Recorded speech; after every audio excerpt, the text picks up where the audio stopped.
la grabación.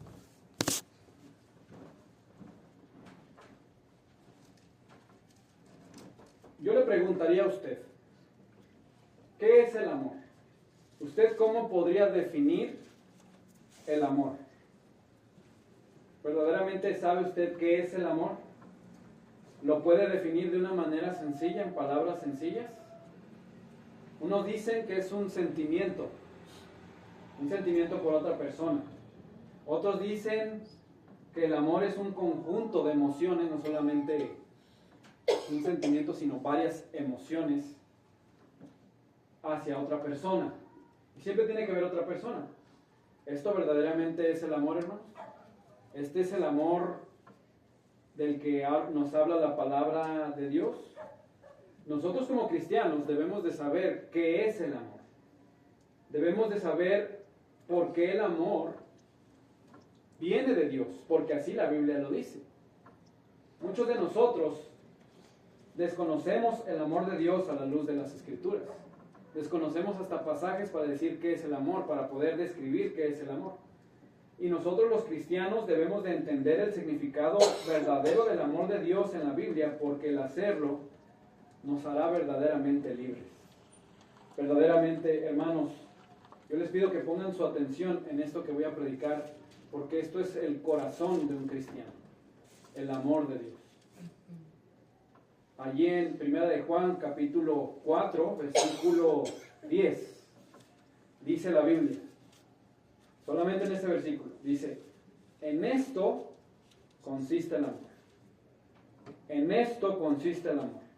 No en que nosotros hayamos amado a Dios, sino en que Él nos amó a nosotros y envió a su Hijo en propiciación por nuestros pecados. Oremos. Bendito Padre, te pido por favor de tu sabiduría que viene de lo alto para poder predicar fielmente tu palabra. Señor, tú sabes que tengo temor de no predicar correctamente el tema de hoy, Señor, porque es muy importante, Padre, entender tu amor, porque esto es lo que nos define, Señor. Si no entendemos tu amor, no podemos conocerte verdaderamente. Por favor, Dios, úsame, Padre. Me declaro incompetente, me declaro, Señor, alguien inútil para hacer esto, Padre, pero me refugio en tus alas para poder predicarte tu palabra. Ayúdame, Señor. Ayúdanos a, como iglesia, a comprender tu amor, Señor. En el nombre de Cristo Jesús. Amén. Esta predicación se llama En esto consiste el amor. El apóstol Juan, hermanos, el apóstol Juan, el último apóstol que estaba en vida, escribió esta carta aproximadamente entre el 90 y el 100 después de Cristo, siendo él ya muy grande de edad. Y él escribe esta carta, hermanos, con preocupación a las iglesias a las que va dirigida. Esta es una carta general, no es una carta en específico, no va a una iglesia en específico, sino es una carta que va dirigida a una región, y la iglesia que la recibía tenía la responsabilidad de distribuir esa carta, porque iba dirigida a varias iglesias. Y el propósito de esta carta, hermanos, en específico, era desenmascarar a los falsos maestros y limpiar a la iglesia de falsos creyentes. En esos tiempos, pues ya había falsos maestros que se habían metido a la iglesia y estaban enseñando cosas que no debían, por lo cual, por consecuencia, había gente que estaba creyendo en esas mentiras, y pues no había cristianos verdaderamente convertidos. Y esa es una ironía, ¿verdad? Porque un cristiano debe ser convertido verdaderamente al Señor. Y eso es lo que estaba pasando en esos tiempos. El propósito que tenía Juan era desenmascarar a estos falsos maestros que estaban predicando un amor diferente al que decía Dios. Ellos, los falsos maestros, estaban influenciando en las iglesias para mal, ya que se desconocía el significado real del amor de Dios. Eso estaba haciéndole daño a la iglesia. La iglesia estaba siendo destruida de adentro hacia afuera, y comúnmente eso pasa, hermanos. Si nosotros no conocemos el amor, la iglesia se va a destruir de adentro hacia afuera, no de afuera hacia adentro, me refiero. El desconocimiento, hermanos, del amor de Dios caracteriza a los falsos maestros y a los falsos creyentes. Un falso maestro no puede tener el amor de Dios. Un falso maestro no puede expresar el amor de Dios porque no lo entiende. Así como los creyentes, hermanos, de esa época, también nosotros debemos de conocer el amor que viene de Dios. Si no conocemos el amor de Dios, nunca podremos ser libres verdaderamente, y nosotros nunca podremos amar de verdad a alguien más. 1 Juan 4:8 dice: el que no ama no ha conocido a Dios, porque Dios es amor. Vamos a ver en estos breves minutos, basados en este versículo, hermanos, en qué consiste el amor. Y empieza así el versículo. Vean, en esto consiste el amor. En el versículo 10 dice: en esto consiste el amor. Y vea cómo el apóstol, hermanos, el apóstol Juan, primeramente para dar a entender lo que significa el amor, primero empieza diciendo lo que no significa el amor. ¿Por qué digo esto? Vean, dice el pasaje, dice: en esto consiste el amor. Dice: no en que nosotros hayamos amado a Dios. ¿Qué significa esto? ¿Por qué el apóstol Juan nos puntualiza esto, lo que no significa el amor? El amor, hermanos, debemos de entender que el amor no proviene de nosotros. El amor no se define por lo que nosotros sentimos, porque el amor no es un sentimiento. El amor no se define por lo que nosotros decimos, no se define por lo que digamos, ¿verdad? El amor no es algo que nosotros podamos practicar por nosotros mismos. Es imposible para una persona mostrar un verdadero amor genuino. Es imposible si no tiene a Dios. Ciertamente se dice hoy en día que existen diferentes tipos de amor que de cierta forma nosotros los seres humanos usamos para demostrar amor. En el griego, hermanos, hay diferentes palabras que hablan acerca del amor. Por ejemplo, existe una palabra para describir el amor como eros, que se refiere al amor romántico. La segunda es la palabra stork, que se refiere al amor familiar, como el de una madre por su bebé o el de un hermano y una hermana entre sí. La otra palabra que describe el amor, que pretende describir el amor, es filia, que se refiere a la amistad y a la camaradería. Pero eso no, como tal, no es el amor de Dios, hermanos. La palabra, hermanos, la palabra que la Biblia utiliza para describir el amor es ágape, que significa un amor sacrificial. Se usa para hablar del amor que Dios tiene por el mundo y que los cristianos debemos de practicar, el amor ágape. Por lo tanto, nosotros los cristianos debemos de entender que por nosotros mismos no podemos entender el amor de Dios si no lo tenemos. Usted no va a poder dar amor a otra persona, un amor genuino, un amor verdadero, un amor sin interés, si no tiene a Dios en su corazón, si no tiene a Jesús en su vida. El pecado que hay en el mundo nos impide amor a Dios como Dios ama. El pecado nos avienta bombas a nuestra mente para decirnos que si damos tenemos que recibir, pero eso no es amor. El amor es dar sin recibir, pero verdaderamente sin recibir, porque a veces decimos: no, yo di, pero no espero nada a cambio, pero verdaderamente sí estamos esperando a cambio, y eso no es amor, hermanos. El amor ágape, amados hermanos, no se define por nuestro amor por Dios, sino por su amor por nosotros. Así se define el amor. Y estoy usando juegos de palabras, ¿verdad?, que espero no lo confunda, pero lo que le quiero dar a entender es la fuente del amor, que es nuestro Dios. Ahora, entonces, ¿qué sí significa el amor de Dios? Ahí en el pasaje dice primero: en esto consiste el amor, no en que nosotros hayamos amado a Dios, sino, vea esa preposición, sino, no es esto, dice, sino esto, sino en que Él nos amó a nosotros, sino en que Él nos amó a nosotros. El amor de Dios, hermanos, significa que es parte de su naturaleza divina ser amor, porque Dios es amor. Dios, hermanos, no ha adquirido el amor, ni tampoco mantiene el amor por medio de su esfuerzo. Él no se esfuerza por amar como nosotros sí lo tenemos que hacer. El amor es parte de su ser, es parte de lo que Él es, hermanos. Es un atributo divino de Él. Sin el atributo del amor, hermanos, Dios no sería lo que es. Sin el atributo del amor, nosotros no podríamos ser salvos. Por eso, el amor de Dios significa que Él decidió amarnos a nosotros, sin condiciones. El amor de Dios fue una decisión propia de Él, hermanos. Dios tomó la decisión de amarnos. Dios tomó la decisión de amarte, hermano, hermana. Dios tomó la iniciativa y decidió mostrarnos su amor.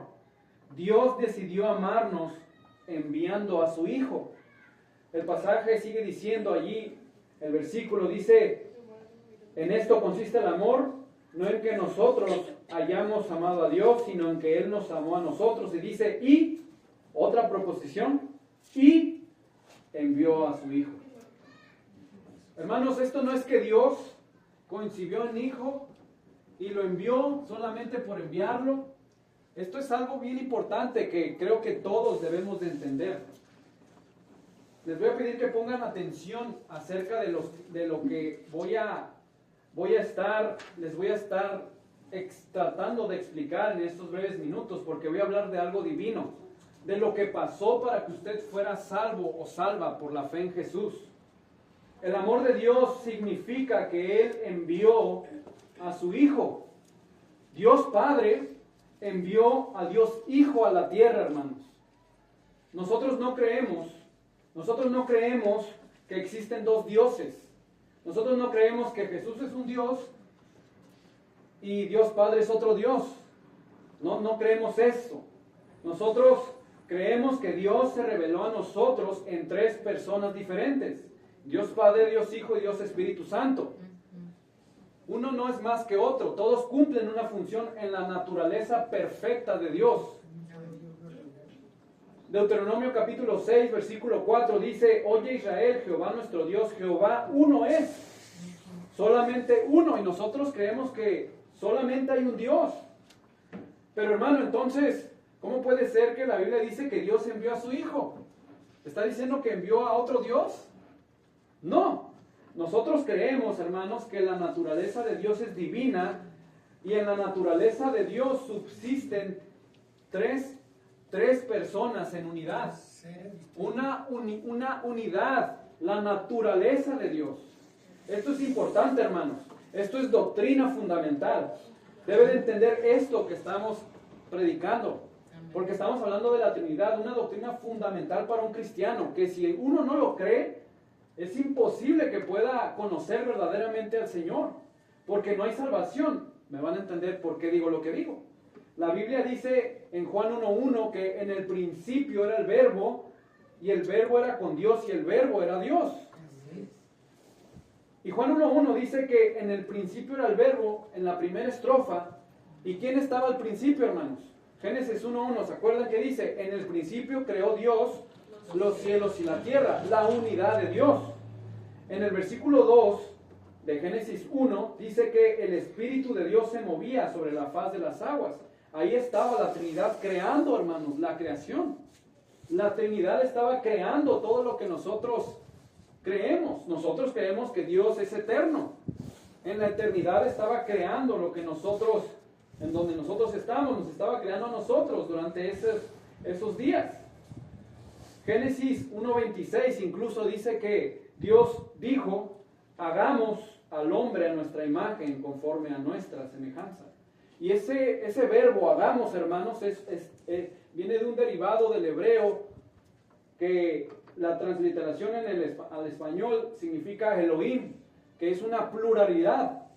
Es decir, cuando la Biblia dice, hermanos, en el Génesis 1:26, dijo Dios, hagamos al hombre, está diciendo que la Trinidad dijo, hagamos al hombre.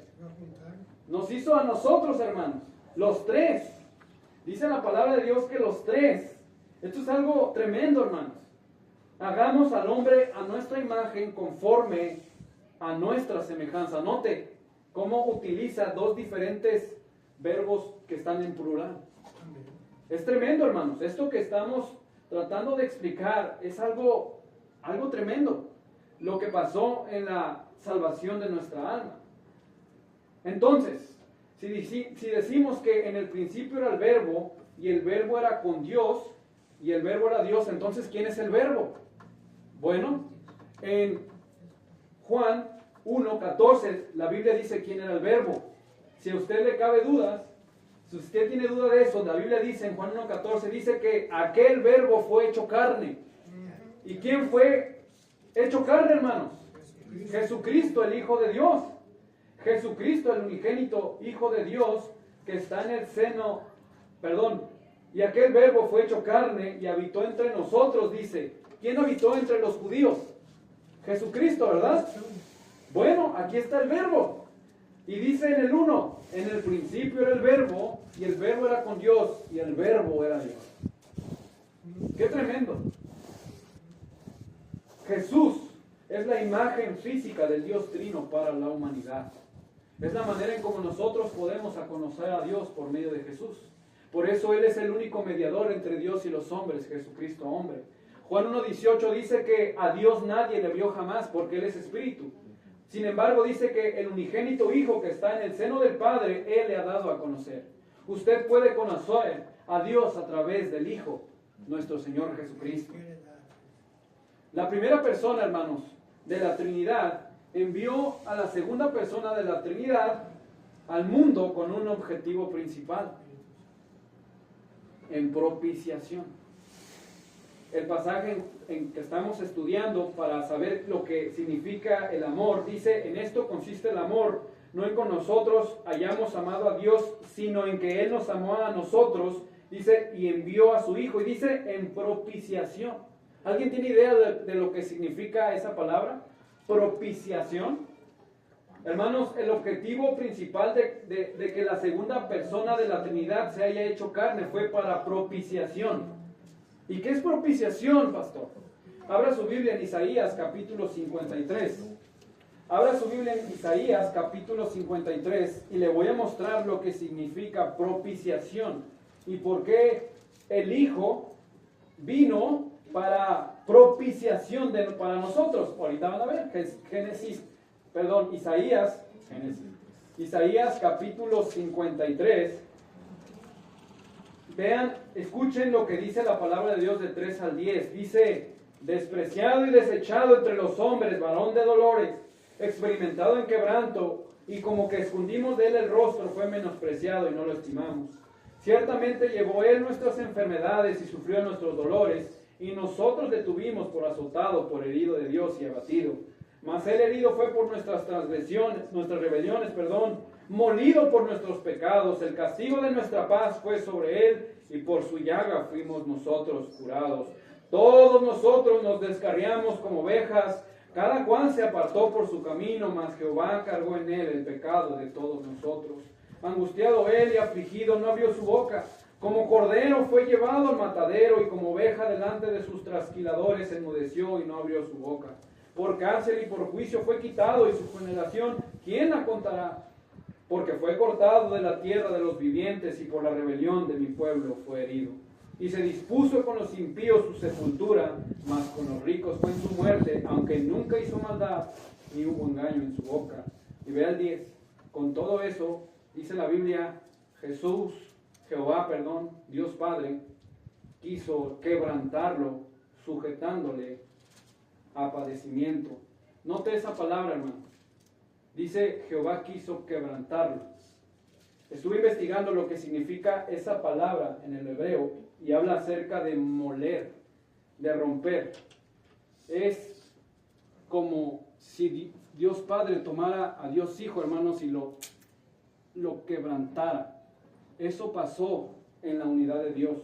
Dios Padre quebrantó al Hijo, hermanos, por nosotros. Eso es la propiciación. El objetivo principal de que la segunda persona de la Trinidad se haya hecho carne fue para propiciación. Significa que la muerte de Cristo, hermanos, cubrió completamente la demanda justa de un Dios justo por el pecado. Porque, hermanos, nosotros estamos destinados al infierno, pero porque Dios es justo, envió a la segunda de la persona de la Trinidad para pagar por esa justicia, por esa condena que nosotros merecíamos, que es el infierno.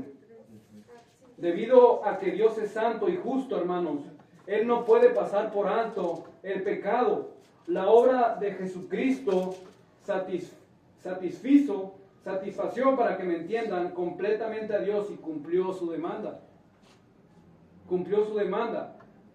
Por eso la Biblia dice que Jehová quiso quebrantarlo, sujetándole a padecimiento.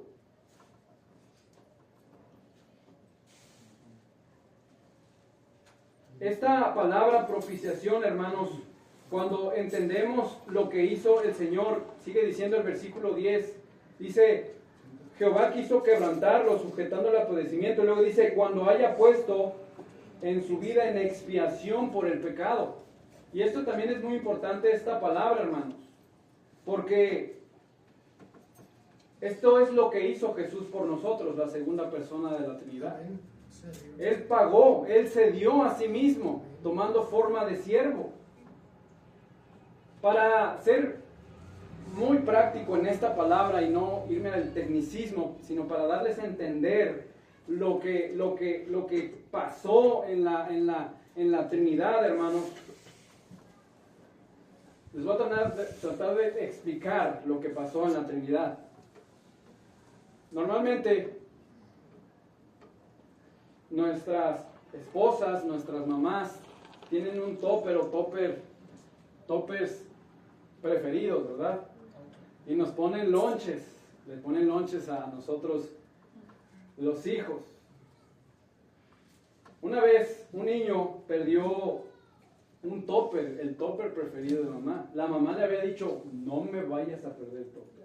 Este es mi topper preferido. Los otros los tengo sucios, pero tengo este que es mi favorito. Por favor, cuídalo. Bueno, hermanos, el niño se va a la escuela y regresa, y el topper estaba totalmente roto. Estaba totalmente roto. La mamá estaba enojada. La mamá estaba enfurecida. Era algo que tal vez merecía disciplina. Y no tal vez, merecía disciplina, ¿verdad? La mamá va hacia el niño y de repente se cruza el hermano del niño, igual de chiquito, y le dice, mamá, yo voy a recibir el pecado, voy a recibir el castigo que él se merece. Y mamá se encargó de cargar el castigo en su hermanito. ¿Por qué lo hizo?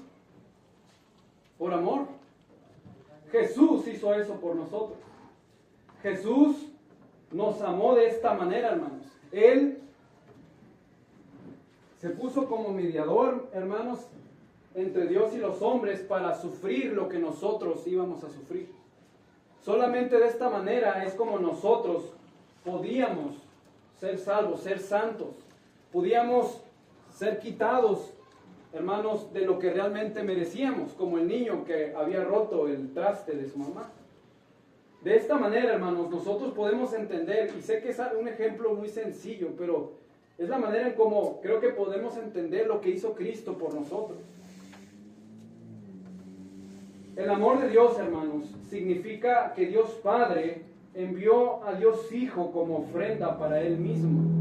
En la unidad de Dios se creó ese plan de salvación. El plan de salvación no lo hicimos nosotros, lo hizo Dios para nosotros. El amor de Dios significa que Dios Padre envió a Dios Hijo como ofrenda para Él mismo y así pagar por nuestros pecados. ¿Se acuerdan qué decía Juan el Bautista en Juan capítulo 1? He aquí el Cordero de Dios que quita el pecado del mundo. Porque era el Cordero, el sacrificio perfecto para pagar el pecado de toda la humanidad. Porque de tal manera amó Dios al mundo que ha dado a su Hijo unigénito para que todo aquel que en Él cree no se pierda, mas tenga vida eterna. Es Él, hermanos. Así es. Y todo por nuestros pecados. Todo por su pecado, por su soberbia, por su rebeldía, por su falta de integridad. Dios pagó por nuestros pecados. Romanos capítulo 3, versículo 10. Escuchen lo que dice de la palabra de Dios, que Él dice de nosotros, la humanidad. Dice, como está escrito, no hay justo ni un uno, no hay quien entienda, no hay quien busque a Dios. Todos, dice, se desviaron a una, se hicieron inútiles. No hay quien haga lo bueno, no hay ni siquiera uno. Y el mundo nos dice, pero tú eres una buena persona. Pero Dios dice, no es cierto. Te desviaste, hiciste lo incorrecto y estás sufriendo tus malas consecuencias. No hay justo ni aun uno. Incluso dice Santiago capítulo 2 versículo 10 que cualquiera que guardare la ley de Dios, la ley, pero ofendiera en un punto, se hace culpable de todos. Con uno que hayamos roto, ya somos culpables de todos. Entonces, ¿quién puede ser salvo, hermano? ¿Verdad? Eso decían los apóstoles. Entonces, ¿quién puede ser salvo?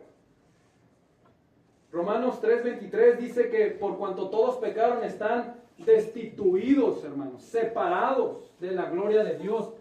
Separados, hermanos, de la gloria de Dios. No hay ninguna manera en cómo nosotros podamos acercarnos a Dios si no es por Cristo.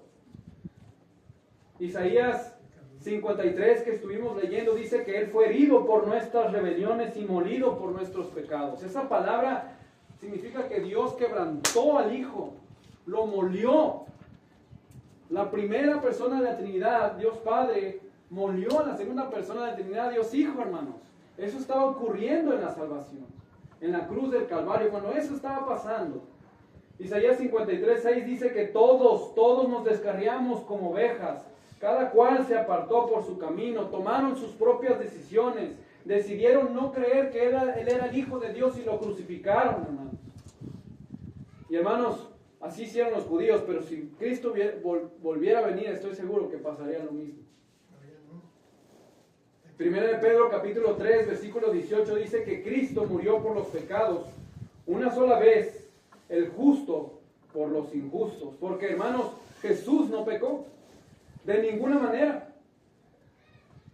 Dice 2 Corintios 5:21 que al que no conoció pecado, hablando de Jesús, por nosotros lo hizo pecado para que nosotros fuésemos hechos justicia de Dios en él.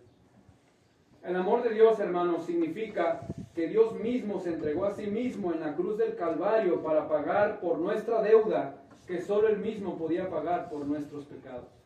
Esto es algo divino, hermanos. Por eso la salvación no es por obras, porque la salvación la pagó Cristo. Amén. Porque por gracia sois salvos por medio de la fe. Y esto no de vosotros, pues es don de Dios, y no por obras para que nadie se gloríe. El amor de Dios, hermanos, se expresa perfectamente en la salvación que hizo Cristo al morir por nosotros en la cruz del Calvario. Romanos 5:8, más Dios muestra su amor para con nosotros, en que aún siendo pecadores, desobedientes, tercos, Cristo murió por nosotros. ¿Y tú? ¿Ya aceptaste el amor de Dios, hermano, hermana? ¿Ya entendiste lo que significa el amor de Dios? Tal vez te preguntes, ¿y cómo puedo saber, hermano, que verdaderamente yo tengo el amor de Dios? Ahí en 1 de Juan, hermanos, déjenme contestarle esta pregunta en estos breves minutos para que usted sepa si tiene verdaderamente el amor de Dios o no. 1 de Juan capítulo 4 versículo 3 al 19, en ese mismo contexto donde nos explica qué es el amor, dice: en esto conocemos que permanecemos en Él y Él en nosotros, en que nos ha dado de su Espíritu. Ahí está la tercera persona de la Trinidad, ¿verdad? El Espíritu Santo. Y nosotros hemos visto y testificamos que el Padre ha enviado al Hijo, el Salvador del mundo. Todo aquel que confiese que Jesús es el Hijo de Dios, permanece en Él y Él en Dios. Y nosotros hemos conocido y creído el amor que Dios tiene para con nosotros. Dios es amor.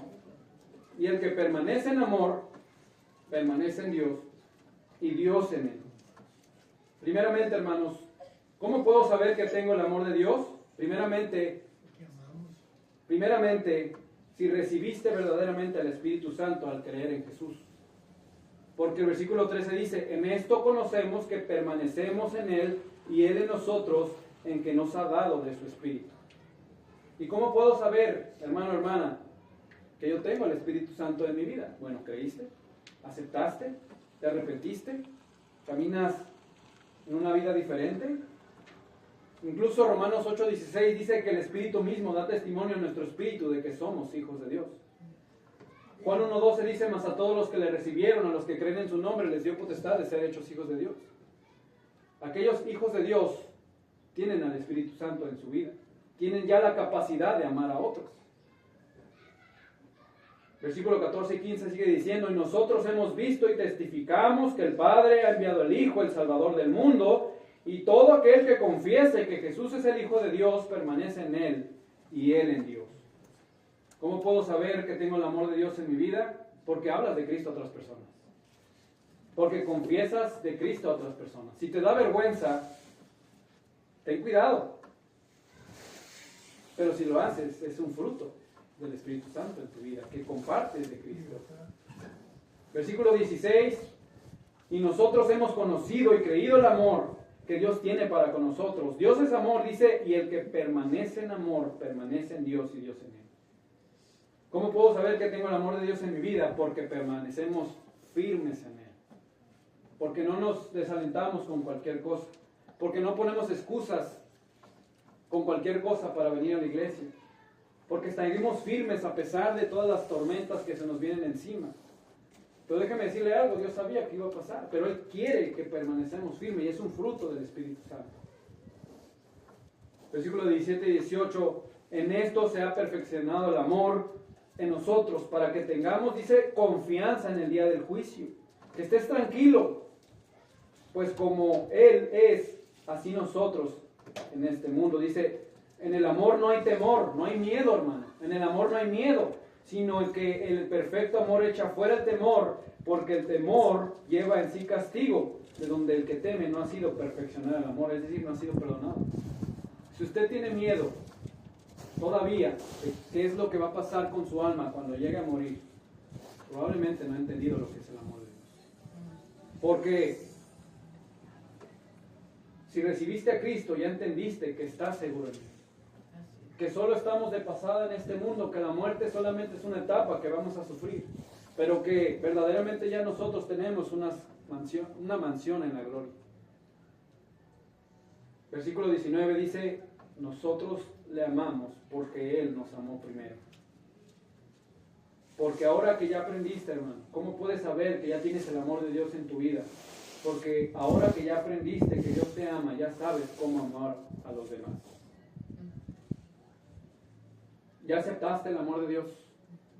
¿Ya entendiste lo que significa el amor de Dios? Vuelvo a leer el pasaje de 1 Juan 4:10 que dice, en esto consiste el amor, no en que nosotros hayamos amado a Dios, sino que Él nos amó a nosotros y envió a su Hijo en propiciación por nuestros pecados. Si todavía no aceptas el amor de Dios, hermano, hermana, amigo, amiga, te voy a invitar a que lo hagas el día de hoy. El hecho de que una persona sea constante en la iglesia no significa que sea cristiano. La iglesia nos salva, se los he dicho en varias ocasiones. El portarse bien nos salva, Cristo salva. Les voy a pedir que oremos y que nos haga recordar lo que Él hizo por nosotros. Oremos, bendito Dios. Bendice esta invitación, Señor. Vuelvo a repetir, si alguno de ustedes o alguna de ustedes todavía no tiene el amor de Dios en su vida, hoy es tiempo para que hoy acepte verdaderamente a Cristo en su corazón. Usted es pecador, pecadora. Usted ha hecho pedazos la ley de Dios. Usted merece ser castigado, castigada por el Señor. Pero si ya tiene a Cristo en su vida, qué bendición. Pero asegúrese de que verdaderamente tiene a Cristo en su corazón. La Biblia dice en Romanos 6:23 que la paga del pecado es la muerte. ¿Eres salvo? ¿Eres salva? Si no es así, por favor, levanta la mano. Nadie te está viendo. Nadie tiene que ver. Levanta la mano y en un rato un servidor irá a hablar contigo para compartirte de cómo puedes ir al cielo. Puedes bajar la mano. Gracias. ¿Alguien más? Gloria a Dios porque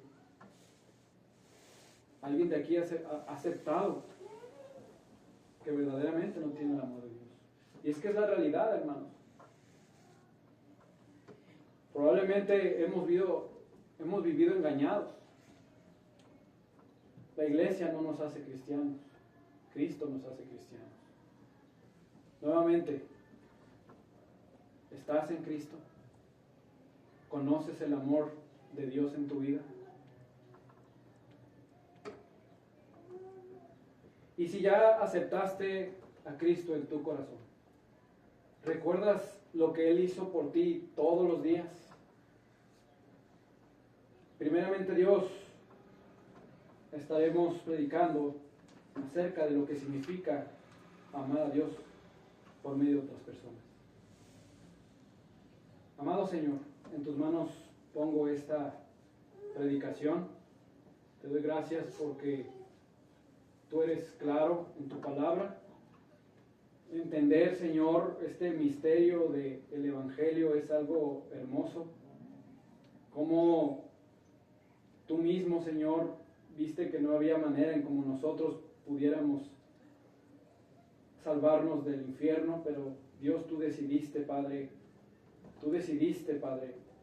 enviarnos a Jesús, que era Dios mismo, para pagar esa justicia absoluta que requería el castigo absoluto de un Dios santo.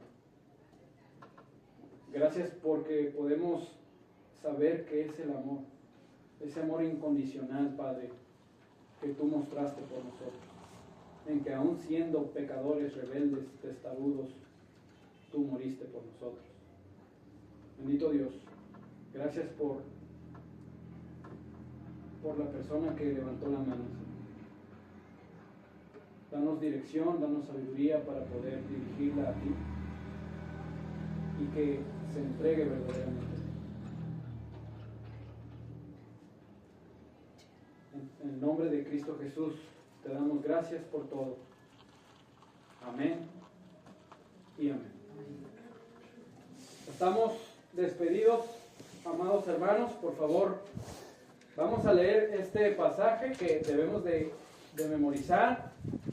La Biblia dice en Hebreos 10:25, no dejando de congregarnos, como algunos tienen por costumbre, sino exhortándonos, y tanto más cuando ves que aquel día se acerca. ¿Estamos despedidos, hermanos?